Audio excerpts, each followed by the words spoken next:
इस वीडियो में हम यस बैंक द्वारा अतिरिक्त टियर एक बॉन्डों को राइफ करने के बारे में हाल की खबरों पर चर्चा करेंगे। आइए सबसे पहले यह समझें कि ये बॉन्ड क्या हैं और यह राइफ क्यों सुर्खियां बटोर रहा है। अतिरिक्त टियर एक बॉन्ड एक प्रकार का ऋण साधन है जो बैंकों द्वारा अपनी पूंजी को बढ़ाने के लिए जारी किया जाता है। वे प्रकृति में स्थायी हैं, जिसका अर्थ है कि उनकी कोई परिपक्वता तिथि नहीं है और केवल कुछ शर्तों के तहत बैंक द्वारा उन्हें भुनाया जा सकता है। 5 फरवरी 2023 को यस बैंक ने घोषणा की कि वह 8,415 करोड़ रुपए के अपने अतिरिक्त टियर एक बॉन्ड को राइट ऑफ करेगा। इसका मतलब यह है कि बैंक बॉन्डधारकों को देय ब्याज या मूल राशि का भुगतान नहीं करेगा। इससे बॉन्डधारकों के बीच स्वाभाविक रूप से चिंता पैदा हो गई है, जो अब बेकार बॉन्ड के साथ रह सकते हैं। लेकिन यस बैंक ने इतना बड़ा कदम क्यों उठाया? यस बैंक के अनुसार अपनी पूंजी की स्थिति को बढ़ाने और अपने वित्तीय स्वास्थ्य में सुधार करने के लिए राइट आवश्यक था।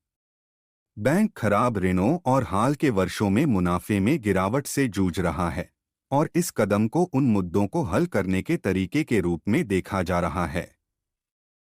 हालांकि कुछ विशेषज्ञों ने इस कदम की आलोचना करते हुए कहा है कि इससे बैंकिंग प्रणाली में निवेशकों का विश्वास खत्म हो सकता है। उनका तर्क है कि यदि निवेशक अब अपने ऋण दायित्वों का सम्मान करने के लिए बैंकों पर भरोसा नहीं करते हैं, तो इससे व्यापक वित्तीय संकट हो सकता है। तो औसत व्यक्ति के लिए इसका क्या अर्थ है? यदि आप यस बैंक के ग्राहक हैं, तो यह ध्यान रखना महत्वपूर्ण है कि अतिरिक्त टियर एक बॉन्ड को राइफ करने से बैंक में आपकी जमा या बचत पर कोई प्रभाव नहीं पड़ता है। हालांकि अपने बैंक की वित्तीय स्थिति पर नजर रखना हमेशा एक अच्छा विचार है, खासकर यदि आपने इसके डेट इंस्ट्रूमेंट्स में निवेश किया है। येस बैंक के अतिरिक्त टियर एक 81 बॉन्ड राइफ पर कुछ अतिरिक्त जानकारी यहाँ है। यस बैंक भारत के प्रमुख निजी क्षेत्र के बैंकों में से एक है, लेकिन यह हाल के वर्षों में खराब ऋण और कमजोर वित्तीय प्रदर्शन से जूझ रहा है। 2020 में ऋणदाताओं के एक संघ द्वारा बैंक को जमानत दे दी गई थी, जब उसे गंभीर तरलता की कमी का सामना करना पड़ा और भारतीय रिजर्व बैंक द्वारा एक अधिस्थगन के तहत रखा गया था। एट एक बॉन्ड एक प्रकार के हाइब्रिड डेट इंस्ट्रूमेंट हैं, जिसका अर्थ है कि उनके पास इक्विटी और डेट जैसी विशेषताएं हैं। उन्हें नियमित ऋण साधनों की तुलना में जोखिम भरा माना जाता है, क्योंकि उनकी कोई निश्चित परिपक्वता तिथि नहीं होती है और यदि बैंक को वित्तीय तनाव का सामना करना पड़ता है तो उन्हें राइट ऑफ या इक्विटी में परिवर्तित किया जा सकता है। दबावग्रस्त बैंकों से निपटने के लिए भारतीय रिजर्व बैंक के मानदंडों के तहत यस बैंक के 81 बॉन्ड को राइट किया गया था। केंद्रीय बैंक ने इससे पहले 2021 में एक सर्कुलर जारी किया था, जिसमें बैंकों को 81 बॉन्ड को राइट ऑफ करने की अनुमति दी गई थी, अगर वे कुछ मानदंडों को पूरा करते हैं, जैसे कि एक महत्वपूर्ण पूंजी क्षरण या नियामक आवश्यकताओं का उल्लंघन। यस बैंक के 81 बॉन्ड को राइट करने से बैंक के बॉन्ड होल्डर्स पर असर पड़ने की उम्मीद है, जिन्हें अब नुकसान उठाना पड़ सकता है। इनमें से कई बॉन्डधारक खुदरा निवेशक हैं जो बॉन्ड द्वारा दी जाने वाली उच्च ब्याज दरों से आकर्षित हुए थे। कुछ बॉन्डधारकों ने पहले ही राइट्स के खिलाफ अपना विरोध जताया है और कानूनी विकल्प तलाश रहे हैं।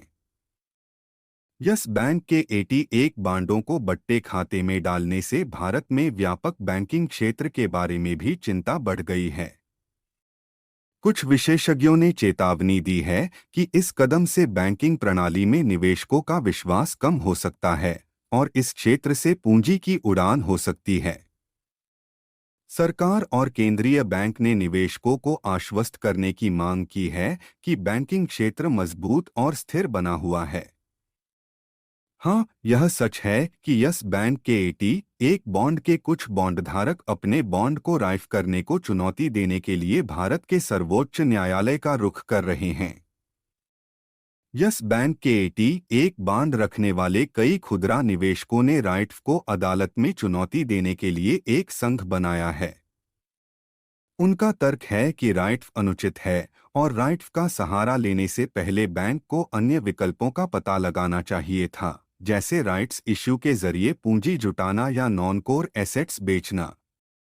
बांडधारक भारतीय रिजर्व बैंक, भारतीय प्रतिभूति और विनिमय बोर्ड और वित्त मंत्रालय सहित विभिन्न नियामकों की भूमिका पर भी सवाल उठा रहे हैं, जिसमें राइट्फ की अनुमति दी गई है। उनका आरोप है कि नियामक खुदरा निवेशकों के हितों की रक्षा करने में नाकाम रहे और बैंक को मनमाना फैसला लेने दिया। मामला वर्तमान में भारत के सर्वोच्च न्यायालय के समक्ष लंबित है और यह देखा जाना बाकी है कि अदालत इस मामले पर क्या फैसला सुनाती है। यह मामला महत्वपूर्ण है क्योंकि भारत में अन्य बैंकों और उनके बॉन्डधारकों के लिए इसका प्रभाव हो सकता है और भविष्य में एटी एक बॉन्ड के राइट्स को कैसे संभाला जाता है, इसके लिए एक मिसाल कायम कर सकता है। यस बैंक के अतिरिक्त टियर एक बॉन्ड राइट्स पर इस वीडियो को देखने के लिए धन्यवाद। हमें उम्मीद है कि आपको यह जानकारीपूर्ण और उपयोगी लगी होगी। यदि आपके कोई प्रश्न या टिप्पणी हैं, तो कृपया उन्हें नीचे टिप्पणी अनुभाग में छोड़ने के लिए स्वतंत्र महसूस करें। इस तरह की और जानकारीपूर्ण सामग्री के लिए हमारे चैनल को लाइक और सब्सक्राइब करना न भूलें। अलविदा और धन्यवाद।